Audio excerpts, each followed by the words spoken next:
Today's videos by the Random Channel are brought to you by Swap Tables. Swap Tables, it's like a garage sale at the dump for free. Swap Tables.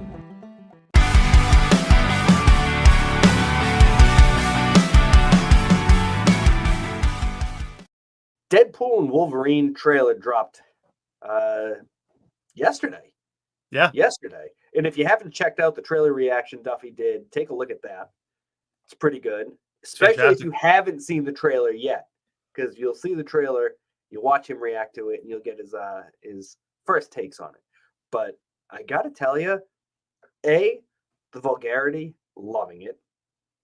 B, so many Easter eggs, and people are pulling this thing apart, trying to figure out who is there, what's going on, how it ties to the comics itself and stuff.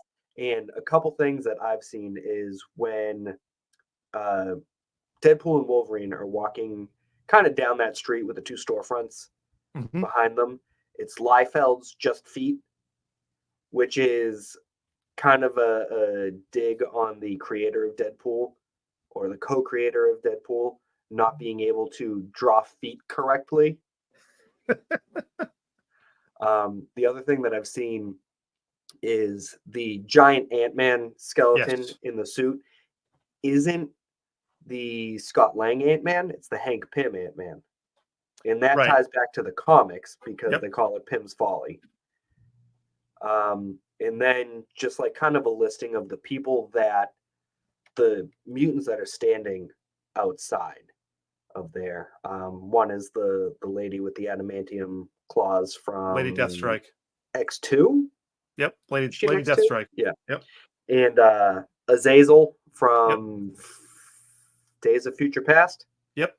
The red Nightcrawler guy. That's correct.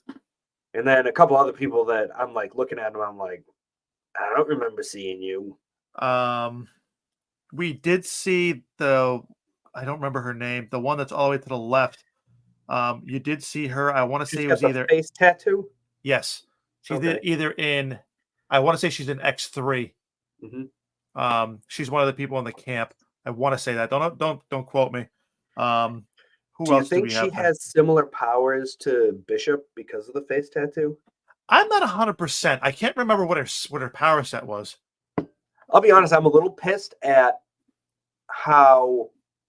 I mean, Bishop's powerful, and the only time he shows up is Days of Future Past. Days of Future Past, and it's such just like a nothing kind of throwaway character with he never actually gets to do anything. Well, it's interesting how they go ahead and they put the Sentinels together in Days of Futures Past, just in general, is they don't make them like your typical Sentinel that you would see in, say, X-Men 97, right? Yeah. Which, if you all haven't watched that, you should probably watch that. It's fantastic. Can't recommend it enough.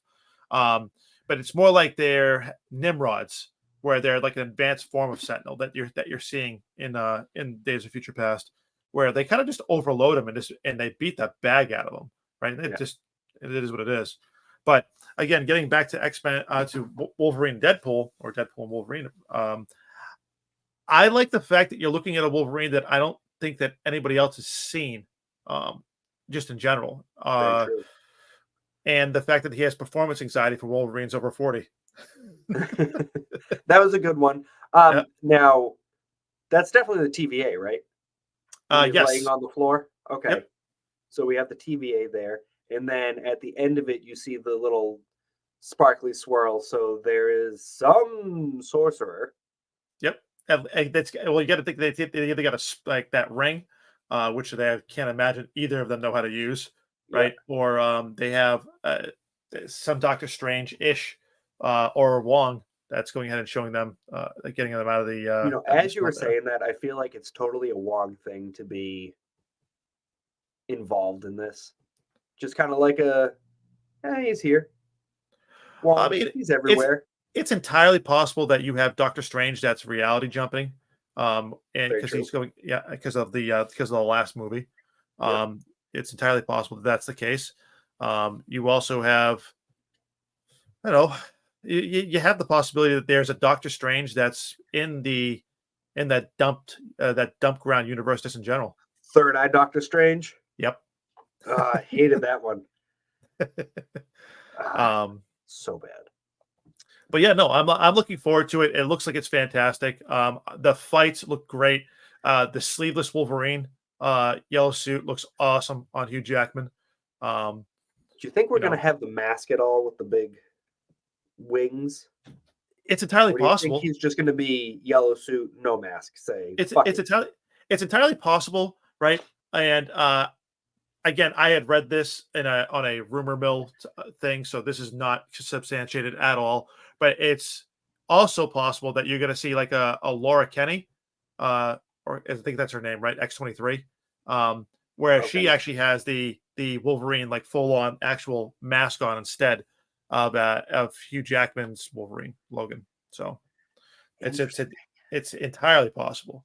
But because you're going to see, from what you understand, is that you're going to see multiple styles of Wolverine, like Patch and everybody else, along the way. So if that is the case, right, then I think that it's going to shape up to be a fantastic movie where you get to see a whole lot of different things going on there. I mean, I'm really hoping that they can get Daniel Radcliffe as Patch. I hope, yeah, that'd actually be fantastic. I'm not gonna lie, I would love it. Casting. Yeah. I'm still kind of hoping that you'll see different styles of Deadpool as well through some of these universes. Well, you will. There's in the trailer. There's the one scene where he's holding Dogpool. I must have missed that part. I mean, he's standing right there and he's holding it. It's licking his face. Yeah, I must not have put that together. That's Dogpool. Yeah, I know that he's there, and I believe there's a Lady Pool. Yep. And then there's Kid Pool. And what about Head Pool? I don't know about that. Yeah. I'm just saying what I've looked up. What I've looked up, I know that there's Dog Pool, Lady Pool, and Kid Pool. But I don't know about anybody else. But I mean, it looks like it's going to be just absolute mayhem. Absolute mayhem. And the best part is the trailer didn't give really anything away. It showed who your big bad is. Okay, we got that. Cassandra Nova. Yep.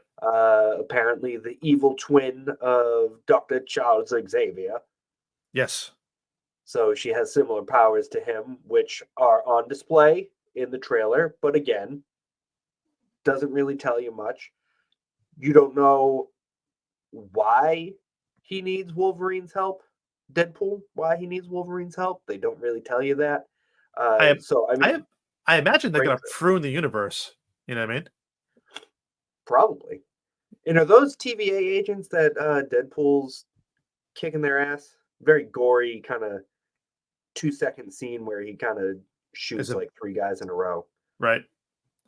Yeah, I believe that they are. But it's up for debate whether or not they are an offshoot of the TVA that you've seen with Loki at the end of Loki season 2, or if it's something else. Like so you're thinking it may be the TVA where Loki shows up and nobody knows who he is? It's possible, right? Okay. Or it could be a rogue cell of TVA that they're still trying to prune the timeline along the way. Because you still have some rogue elements that are definitely out there. Like Miss Time is still out there, right? And so Miss Minutes. I'm sorry, that's what her name is. Miss Tara Strong. We have a couple of comments from a person named Duffy Geeks Out, saying that that fucking guy.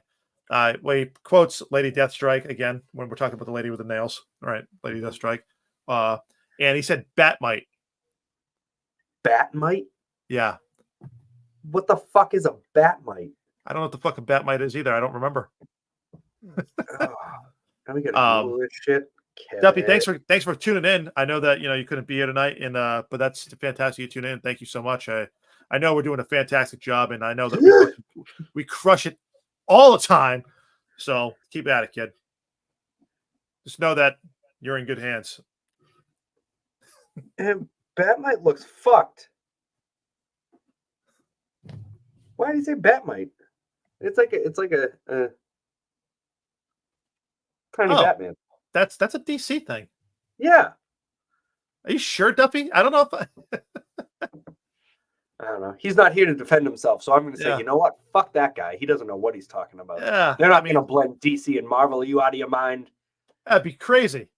Yeah.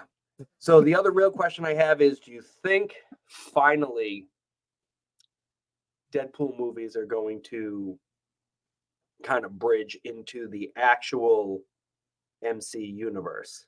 I see that MCEU where it's like it exists, but we're not really there.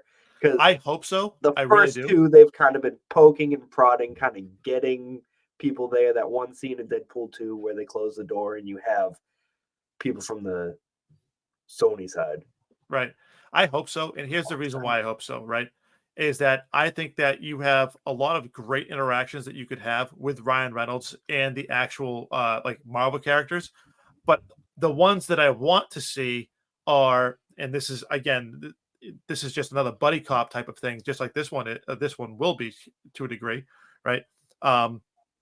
Is Spider-Man and Deadpool, where Deadpool goes ahead and shows up in front of Spider-Man and says, "I'm you from the future," right? And crushes his reality and just fucks with him, right? Just takes the mask off and is like, boom. I'm you from the future, and he's like, "Oh my god," So there's definite opportunities that you can bring in. You could definitely make this very, very interesting. Again, there's a lot of evidence or rumor to sit there and substantiate. I think Duffy has talked about this before as well. That you're moving towards secret wars just in general, right? And if that's the case, you're going to have a great cast of people to go ahead and move forward with. Yeah. But Feige says no cocaine. No cocaine. Yep. It's too bad. And they have a list. They know all of the street names for it too. Yeah. Which is interesting that they go ahead and go down that list. Very interesting. But at the same time, it's kind of like now it's been pulled over. And it's kind of now it's a little less like on the outskirts of the Disney MCU, and it's now a little more in, because you remember at the beginning of Deadpool 2, he straight up takes a sack of cocaine, shoves it in his hood, punches himself in the face. Yep. It was great, but they were basically going balls to the wall and saying, "What the fuck can we get away with? Let's just do it. Fuck it." But now there's some restrictions, and I would assume that there's probably been back and forth on like, please. Obviously, it'll be the first Marvel MCU movie that's going to have a Red Band trailer, which is a big deal. Was that the Red Band trailer? I don't know. They said fuck so many times. They definitely broke a record for having the most swears in a trailer.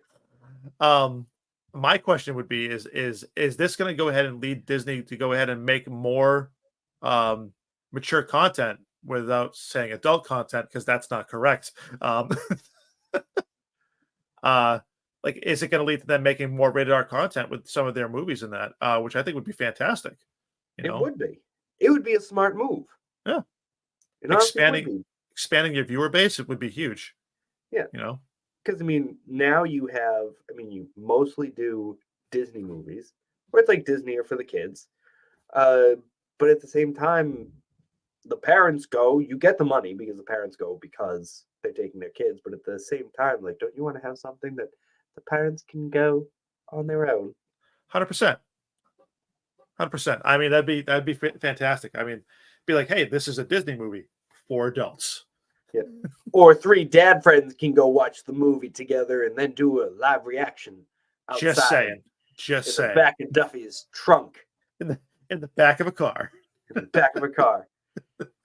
With woods behind them. Hey guys, thank you so much for clicking on this video. If you like what you saw here, make sure you're subscribed. We're trying to grow this channel, and every single subscription helps. You know what else helps? Clicking that like button.